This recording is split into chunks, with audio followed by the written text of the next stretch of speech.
الحمد لله وكفى وسلام على عباده الذين اصطفى أما بعد فأعوذ بالله من الشيطان الرجيم بسم الله الرحمن الرحيم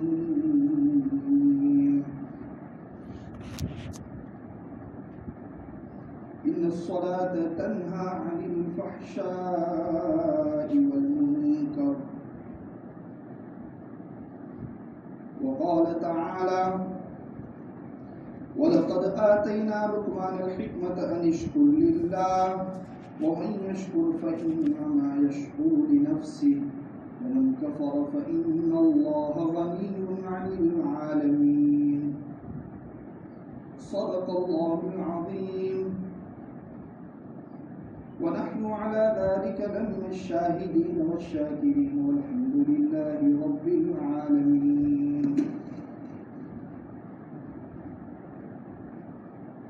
بزرگان محترم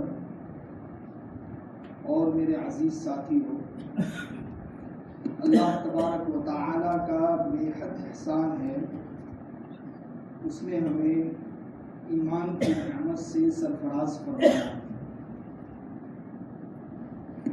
ایمان کی نعمت اتنی اونچی نعمت ہے کہ پوری دنیا اپنی ساز و سامان کے ساتھ اللہ کے سامنے رکھی جائے اور ایک ادنا درجے کے مومن کا ایمان ایک طرف ہو، تو اللہ تبارک و تعالیٰ کے یہاں ایمان کا بڑا درجہ ہے.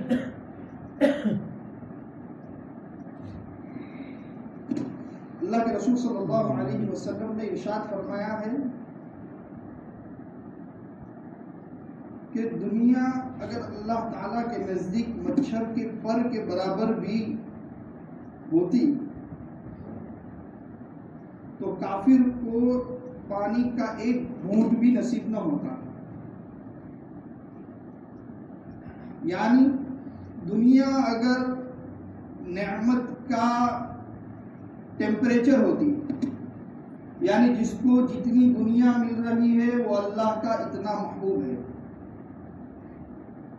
جس کے پاس جتنی جائیداد ہے وہ اللہ کا محبوب ہے، اگر یہ معیار ہوتا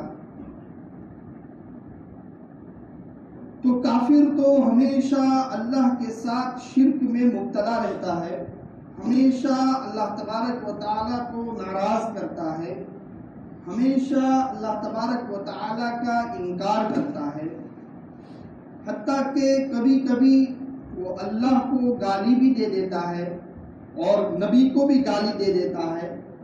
لیکن آپ نے کبھی بھی نہیں سنا ہوگا کہ اس کے شرک کی وجہ سے، اس کے کفر کی وجہ سے، اس کے مندر کے اندر پوجا پاٹ کرنے کی وجہ سے، اللہ کا انکار کرنے کی وجہ سے، اللہ کو گالیاں دینے کی وجہ سے اللہ نے اس کو بھوکا اور پیاسا مار دیا. اس لیے کہ یہ دنیاوی جتنی نعمتیں ہیں اور دنیاوی جتنی بھی راحتیں ہیں وہ دنیا میں آنے والا ہر انسان اس سے فائدہ اٹھاتا ہے، حتیٰ کہ جانور بھی اس سے فائدہ اٹھاتے ہیں. جانور کا مقصد بھی یہی ہوتا ہے کہ وہ کھاتے ہیں، پیٹ بھرتے ہیں، اور وہ بھی چاہتے ہیں کہ اچھا اچھا کھانا ملے، اور جہاں اچھا ملتا ہے وہاں دوبارہ جاتے ہیں. وہ بھی اپنی مادہ کے ساتھ یعنی اپنی لیڈیز کے ساتھ وہ جمع کرتے ہیں، بچے پیدا کرتے ہیں. ان کی مؤنث بھی اپنے بچوں کو دودھ پلاتی ہے، اور پھر جیسے انسان اپنی زندگی گزارنے کے لیے جو کچھ کرتا ہے وہ جانور بھی کرتا ہے. جیسے انسان کی ماں کو اس کے بیٹے سے محبت ہوتی ہے، کتیا کو بھی اس کے بچوں سے محبت ہوتی ہے. یعنی انسان دنیاوی راحت اور دنیاوی ساز و سامان اور دنیاوی فراوانی کے اعتبار سے جانور کے برابر ہے۔ جو کچھ انسان کرتا ہے وہ سب کچھ جانور بھی کرتا ہے۔ فرق اتنا ہے کہ جانور جمع نہیں کرتا ہے اور انسان جمع کرتا ہے۔ جانور نے آج کا کھا لیا تو کل کی فکر نہیں، اور کل کھا لیا تو پرسوں کی فکر نہیں، لیکن انسان اتنا جمع کرتا ہے کہ اس کی کئی نسلیں کھا لے، اتنا بھی مال ہو تو وہ اپنے مال کو بچا بچا کر رکھتا ہے اور اپنے مال کی حفاظت کے اندر لگا رہتا ہے۔ تو انسان کو اللہ تبارک و تعالی نے جو نعمتیں دی ہیں اس میں دنیاوی راحتوں آرام کی بھی نعمتیں ہیں، اور وہ نعمتیں ایسی ہیں جس میں انسان اور جانور مشترک ہیں۔ اب انسان کو جانور سے الگ کرنا ہے کہ بھائی انسان کو اگر کھانے کی نعمت دی تو جانور کو بھی دی، انسان کو سننے کی نعمت دی جانور کو بھی دی، انسان کو پیشاب پاکانے کی نعمت دی جانور کو بھی دی، انسان کو بولنے کی نعمت دی تو جانور کو بھی ان کی زبان میں آپس میں بات کرنے کی نعمت دی، وہ بھی اپنی زبان میں آپس میں بات چیت کر لیتے ہیں۔ تو یہ سب نعمتیں تو انسان اور جانور کی مشترک ہیں۔ اب کون سی نعمت ایسی ہے جس کی وجہ سے مخلوقات کے اندر فرق ہو؟ یعنی اللہ تبارک و تعالی نے کئی ہزار چیزیں پیدا کی، مثلا پتھر بھی اللہ کی مخلوق، آسمان بھی اللہ کی مخلوق، زمین بھی اللہ کی مخلوق، گدھا بھی اللہ کی مخلوق، خنزیر بھی اللہ کی مخلوق، سانپ بھی اللہ کی مخلوق، چیتا بھی اللہ کی مخلوق، پانی کے جانور، زمین پر رینگنے والے جانور، ہوا میں اڑنے والے جانور، اور جتنے بھی کیڑے مکوڑے ہیں اور جتنے بھی چیزیں ہیں، انسان سے لے کر جنات سے لے کر فرشتوں سے لے کر پریوں تک جتنی بھی چیزیں ہیں وہ سب کے سب اللہ کی مخلوق ہیں۔ لیکن اللہ تبارک و تعالیٰ کلام پاک کے اندر فرماتا ہے لَقَدْ خَلَقْنَا الْإِنسَانَ فِي أَحْسَنِ تَقْوِيمٍ، کہ میں نے انسان کی پیدائش بہترین سانچے میں کی ہے۔ یعنی انسان خوبصورتی کے اعتبار سے دوسری تمام جانوروں سے خوبصورت ہے، دوسری تمام مخلوقات سے خوبصورت ہے، اور عقل اللہ تبارک و تعالیٰ نے انسان کو دی، اور عقل دینے کا مقصد یہ ہے کہ اس عقل کے ذریعے اللہ تبارک و تعالیٰ کی معرفت اور اللہ کو پہچانا جائے، اللہ تبارک و تعالیٰ کی معرفت حاصل کی جائے۔ اگر اس عقل کے ذریعے انسان خالق حقیقی اور مالک حقیقی کو نہیں پہچانتا ہے تو اس کا عقل کا جو مقصد ہے وہ کوئی کام کا نہیں ہے۔ یعنی جس مقصد کے لیے اس کو عقل عطا فرمائی، اس عقل کو اس نے اپنے مقصد میں استعمال نہیں کیا، یعنی اللہ کو پہچاننا۔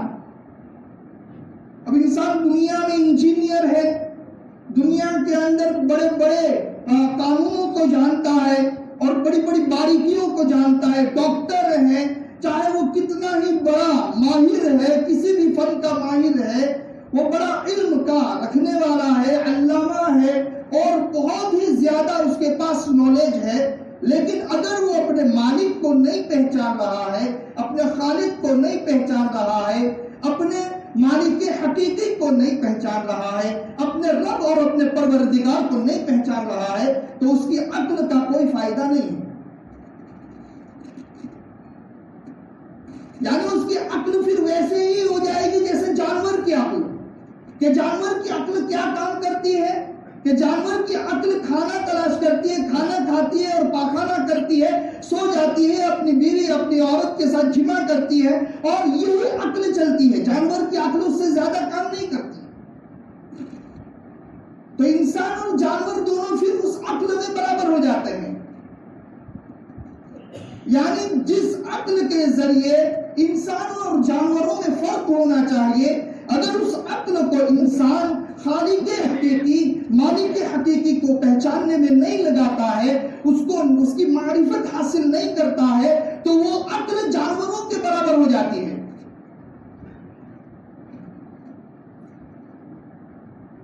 جیسے دنیا میں بہت سے لوگ ہیں جن کو معلوم نہیں ہے کہ ہم کو کس نے پیدا کیا، ہمارا مالک کون ہے، ہمارا خالق کون ہے۔ کسی سے پوچھو تو کوئی کہتا ہے کہ یہ پتھر کا جو بت ہے وہ میرا مالک ہے، وہ میرا خالق ہے۔ لیکن جب عقل کے اوپر پردہ پڑ جاتا ہے تو انسان کو موٹی موٹی باتیں بھی سمجھ میں نہیں آتی ہیں۔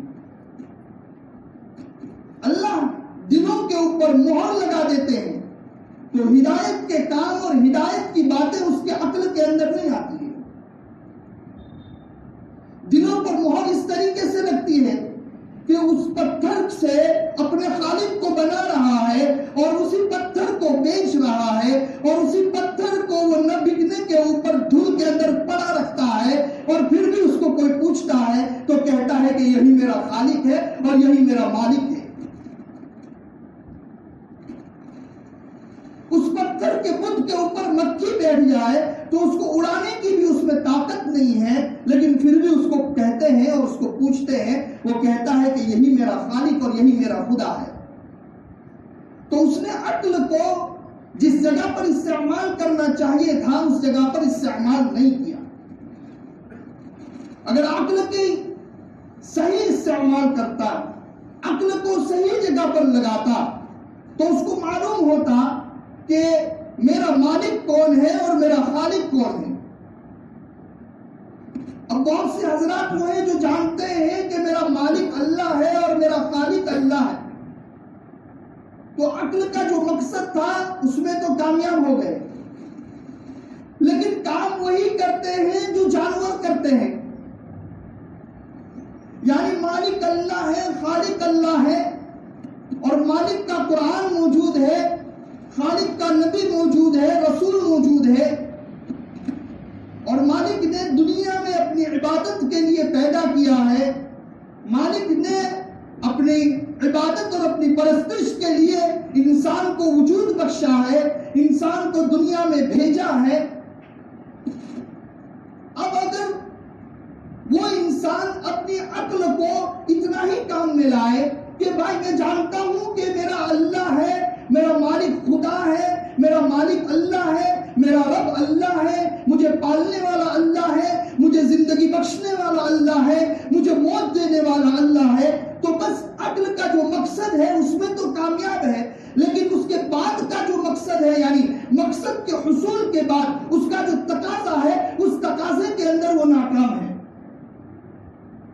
کہ آدمی کسی چیز کو پہچان لے تو اپنی زندگی کا رخ موڑ دے، یعنی اس نے سمجھ لیا کہ میں دنیا میں ایسے ہی نہیں آیا، مجھے وجود ایسے ہی نہیں ملا، میرا کریشن جو ہوا ہے وہ اللہ تبارک و تعالی نے خاص طور پر کیا ہے، ایک خاص مقصد کے لیے کیا ہے، اپنی عبادت کے لیے کیا ہے، اپنی پرستش کے لیے کیا ہے۔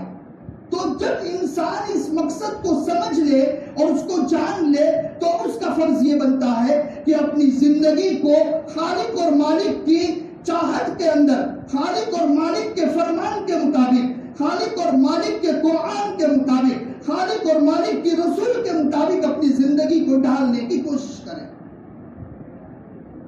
اگر نہیں کرتا ہے تو اس کی زندگی جانوروں کے برابر ہو جاتی ہے۔ پھر آہستہ آہستہ وہ اپنے مالک کے قانون کو چھوڑتا رہتا ہے، اور چھوڑنے میں اتنا جرأت مند ہو جاتا ہے کہ کبھی کبھی وہ اپنے ایمان سے بھی ہاتھ دھو بیٹھتا ہے، کفر تک پہنچ جاتا ہے، شرک تک پہنچ جاتا ہے، اور اسے پتہ بھی نہیں چلتا ہے کہ میں کفر اور شرک کی وادیوں تک پہنچ چکا ہوں۔ ہم کو کوئی پوچھے کہ یہ کون ہے تو ہم چاہے کسی بت اور کسی مورتی کے بارے میں پوچھے تو ہم کہتے ہیں کہ یہ تو شنکر بھگوان ہے یا یہ کوئی اور بھگوان ہے، اور ہم کو پوچھے کہ بھائی اس کو ماننے والے کون ہیں تو کافر ہیں۔ لیکن ہمارے جو عقیدے ہمارے گھروں کے اندر پڑ رہے ہیں، یعنی ہمیں یہ تو معلوم ہے کہ ان بتوں کو پوجنے والے کافر ہیں، غیر اللہ کو سجدہ کرنے والے مشرک ہیں، غیر اللہ کے سامنے اپنی حاجتیں مانگنے والے مشرک ہیں، غیر اللہ کو یعنی اللہ کے علاوہ کسی کو اپنا حاجت روا سمجھنے والے یہ مشرک ہیں. ہم یہ سمجھتے ہیں، لیکن ہمیں معلوم نہیں ہوتا ہے کہ ہمارے دلوں کے اندر بہت سے عقیدے ایسے جنم لے رہے ہیں اور ایسے عقیدے پل رہے ہیں جس کی وجہ سے ہم بھی کفر اور شرک کی وادیوں تک پہنچ چکے ہیں. بہت سے حضرات کہتے ہیں کہ مرنے کے بعد کچھ ہوگا نہیں، ہزاروں لوگ چلے گئے، سب مرتے ہیں، ہم بھی مر جائیں گے، کچھ ہونے والا نہیں ہے. یہ اللہ کے فرمان کا انکار ہے. اللہ قرآن میں صراحتاً فرماتا ہے کہ دنیا کی زندگی کے بعد ایک آخرت کی زندگی ہے، اور اس آخرت کی زندگی کے اندر اللہ تبارک و تعالیٰ دنیا میں گزارے ہوئے اوقات کے بارے میں سوال کرے گا، دنیا کے بارے میں سوال کرے گا. اس کو پوچھا جائے گا کہ تجھے نماز، تیرے اوپر نماز فرض کی گئی، تو نے نماز ادا کی یا نہیں کی. اسے پوچھا جائے گا تیرے اوپر زکوٰۃ فرض کی گئی، تو نے زکوٰۃ ادا کی یا نہیں کی. اسے پوچھا جائے گا تیرے اوپر حج فرض کیا گیا تھا، تیرے پاس مال موجود تھا، تو نے مال کے ہونے کے باوجود اس کو عیاشی میں لگایا، تو نے زکوٰۃ ادا نہیں کی، تو نے حج کو ادا نہیں کیا. اب قیامت کی زندگی یعنی قیامت کے بعد آخرت کی زندگی جو شروع ہوگی، اس آخرت کی زندگی کے اندر اس کو اپنے ایک ایک عمل کا جواب دینا پڑے گا. انسان بہت سی ظاہری صورتوں کے اعتبار سے مسلمان ہے، لیکن اپنے اعمال ایسے کر بیٹھا ہے جس کی وجہ سے وہ کفر تک پہنچ چکا ہے. یعنی پوچھو تو نام محمد ہے، لیکن پوچھو کہ تیرا کلمہ کیا ہے، وہ بگلے جھانکتا ہے کہ میرا کلمہ مجھے معلوم نہیں. پوچھو کہ تیرا نام کیا ہے، وہ کہتا ہے کہ میرا نام احمد ہے، لیکن اس کو پوچھو تو ہفتے میں جمعہ کی 2 رکعت کے علاوہ کوئی نماز نہیں. پوچھو تو اس کا نام ابراہیم ہے، بڑے بڑے نبیوں کے نام پر نام ہے، لیکن اس کو پوچھو کہ سورہ فاتحہ تو سنا سکتا ہے یا نہیں سنا سکتا ہے. بہت سے حضرات ایسے ہیں جن کو سورہ فاتحہ تک یاد نہیں ہے. میرے بھائیوں، ہمارے علاقے کے اندر، ہمارے پڑوسیوں کے اندر، ہمارے گھروں میں رہنے والوں کے اندر ایسے لوگ موجود ہیں جن کو نبی کا نام بھی معلوم نہیں ہے، جن کو کلمہ بھی معلوم نہیں ہے، جن کو سورتیں بھی معلوم نہیں ہے، جن کو نماز کس طریقے سے پڑھنا ہے وہ معلوم نہیں ہے. لیکن ہمارے نوجوانوں کو پوچھو کہ موبائل میں یہ ایپلیکیشن کو ڈاؤن لوڈ کرنے کے لیے کیا کرنا پڑے گا، فوراً کہے گا کہ اس طریقے سے ڈاؤن لوڈ کرو اور اس کو اس طریقے سے استعمال کرو. لیکن پوچھو کہ نماز میں تحیات نہ پڑھے تو آپ کی نماز ہوگی یا نہیں ہوگی، نہیں معلوم ہے. تو مولانا کو معلوم ہے. ارے تیرے اوپر بھی 5 نماز فرض ہے، تجھے بھی ضروری ہے کہ تو نماز کے علم کو حاصل کر، نماز کے مسائل کا علم حاصل کر. لیکن تو سمجھتا ہے کہ یہ تو مولویوں کا کام ہے، یہ تو اماموں کا کام ہے، یہ تو مؤثروں کا کام ہے. تو دنیا کے موبائل کی علم حاصل کرتا ہے، تو کمپیوٹر کا علم حاصل کرتا ہے، لیکن تجھے اسلام کے بارے میں نہیں معلوم. پوچھا جائے کہ بھائی دوسرے کلمے کا، پہلے کلمے کا ترجمہ کر کے بتا دے. بہت سے نوجوان ایسے ہیں جن کو پہلے کلمے کا ترجمہ معلوم نہیں ہے، لیکن انگلش کے بڑے بڑے ورڈ کے ترجمے معلوم ہے، بڑے بڑے سینٹنس کے ترجمے معلوم ہے، لیکن پہلے کلمے کا ترجمہ معلوم نہیں ہے. نام کے اعتبار سے ہم مسلمان ہیں، کام کے اعتبار سے ہم مسلمان نہیں رہے ہیں. ہمارا نام تو مسلمان ہے، لیکن ہمیں پوچھا جائے سال میں کتنا قرآن کریم پڑھا، کسی کے پاس بہت سے حضرات ایسے ہوں گے کہ کئی سال گزر گئے ایک آیت تک نہیں پڑھی. میرے بھائیوں، غور کرنے کا مقام ہے. بہت سے نوجوان ایسے ہوں گے کہ بھائی جمعہ کی 2 رکعت اور عید کی 2 رکعت کے علاوہ زندگی میں کوئی نماز ہی نہیں، نہ کوئی سنتیں ہیں، نہ کوئی نوافل ہیں.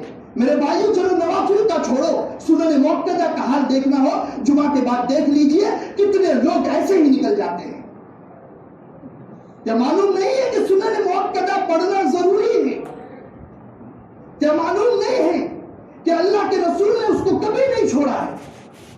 اس کو پڑھنا ضروری ہے، واجب ہے. لیکن آپ دیکھیے 2 رکعت کی فارمیلٹی پوری کرنی ہے اور اس کو پورا کر کے چلے جاتے ہیں. بہت سے لوگ ایسے ہیں جو نہ جمعہ کے پہلے کی سنتیں پڑھتے ہیں نہ جمعہ کے بعد کی سنتیں پڑھتے ہیں اور ایسے ہی 2 رکعت زندگی بھر پڑھتے رہتے ہیں اور پھر اپنا نام مسلمانوں میں شمار کرواتے ہیں. میرے بھائیو، نام سے تو مسلمان ہے، میں یہ نہیں کہتا ہوں کہ مسلمان نہیں ہے، لیکن ہمارے کام ایسے ہیں جیسے جانوروں کے ہیں، ہمارے کام ایسے ہیں جیسے کافروں کے ہیں، ہمارے کام ایسے ہیں جیسے مشرکوں کے ہیں. ہمیں کوئی احساس ہی نہیں ہے. ہماری زندگی تو ایسے ہی ختم ہو رہی ہے، ہماری زندگی تو ایسے ہی چلی جا رہی ہے. کسی کو کہو کہ نماز تو کوئی پڑھی ہی نہیں ہے کسی کو. یعنی ایک چیز ہے کہ اس کے عدم حصول پر افسوس ہو. مثلا ایک آدمی کا پیسہ چوری ہو گیا تو اس چوری ہونے کے اوپر اس کو افسوس ہونا چاہیے، لیکن یہ تو نماز، ایک آدمی نماز نہیں پڑھ رہا ہے، اس پر اس کو افسوس ہونے کے بجائے اس کو اس کا احساس تک نہیں ہے کہ میرے اوپر جو خالق اور مالک کا فرض تھا وہ میں نے ادا نہیں کیا ہے. اس لیے ضروری ہے حقیقی معنی میں مسلمان بننے کے لیے ہم خالق اور مالک کو پہچانیں، اور خالق اور مالک کو پہچاننے کے بعد اس کے فرض کیے ہوئے اعمال کو ادا کریں. ورنہ ہم نام کے تو مسلمان ہیں. آپ کو معلوم ہونا وقت بھی زیادہ ہو رہا ہے، میں زیادہ بیان یعنی لمبا نہیں کرنا چاہتا. مجھے اتنی تاکید کی گئی ہے، ایسا لگ رہا تھا کہ وقت کی پابندی بہت ضروری ہے، لیکن بڑا افسوس ہوتا ہے کہ جب والی بال کا ٹورنامنٹ چلتا ہے، جب کرکٹ کا ٹورنامنٹ چلتا ہے اور رات کو 3 بجے ہے، 4 بجے ہے، کہتے ہیں ابھی تو 2 ٹیم باقی ہے، 3 ٹیم باقی ہے. اب اس کے بعد تھوڑا دیکھ کر ہی جاتے ہیں، فائنل دیکھ کر ہی جاتے ہیں، یہ کرتے ہیں وہ کرتے ہیں. بینک کی لائن میں کھڑے ہیں، بازار میں کھڑے ہیں، بڑے کھیلوں کے میدان میں کھڑے ہیں، وہاں کسی کو دھوپ بھی نہیں لگا، کسی کو ٹھنڈ بھی نہیں لگتی ہے، کسی کے پیر بھی نہیں دکھتے ہیں، لیکن مسجد میں آتے ہیں اور بیان سنتے ہیں اور کہتے ہیں کہ مولانا نے 5 منٹ زیادہ بیان کر دیا، ہنگامہ کھڑا کر دیتے ہیں. بڑا افسوس ہے. یہ اسلام کہاں چلا گیا؟ آپ کو معلوم ہونا چاہیے کہ ہندوستان میں مسلمان پہلے نہیں تھے، بہت بعد میں اسلام آیا ہے. ہمارے جو پچھلے باپ دادا ہیں وہ اسلام میں نہیں تھے، وہ ہندوؤں کے مذہب میں داخل تھے. کوئی سورج کو پوجتا تھا تو کوئی بدھ کو پوجتا تھا. وہ بت پرستی اور وہ کفر کی رسم و رواج اور وہ کفر کی باتیں ہمارے گھروں میں پل رہی تھی اور آج وہ نکل رہی ہیں. ہمیں اسلام کی باتیں پسند نہیں ہیں، ہمیں اسلام کی باتیں سننے میں وقت درکار، یعنی ہم کو برا لگتا ہے کہ ہم اس کے لیے وقت نکالیں. اس لیے ضروری ہے کہ ہم بیانوں کو سننے کے لیے وقت نکالیں. کبھی تھوڑا بیان زیادہ بھی ہو جائے تو اس کو ٹینشن نہ لے، بلکہ سمجھے کہ یہ قیامت کے دن ثواب کا ذخیرہ ہوگا. اللہ تبارک و تعالیٰ اس ذخیرے سے ہمارا کام چلے گا. قیامت کے دن ہم کو بڑا کام لگے گا. ایک بات ہے کہ ہم نے نماز کی بات سنی، نماز نہیں پڑھی، لیکن یہ جو نماز کی بات سنی یہ بھی ایک عمل ہے. اور اللہ تبارک و تعالیٰ اس بیان اور اس اللہ کی باتوں کو سننے کا بھی، یہ قرآن اور حدیث کی باتوں کو سننے کا بھی ثواب لکھے گا اور قیامت کے دن عطا کرے گا. اس لیے ہمارے لیے ضروری ہے کہ ہم سچے اور پکے مسلمان بنے. سچے اور پکے مسلمان بن کر ہم اپنی زندگی کو سنوارنے کی کوشش کریں. اگر کوئی بری بات کہہ دی میں معافی چاہتا ہوں. آخر دعوانا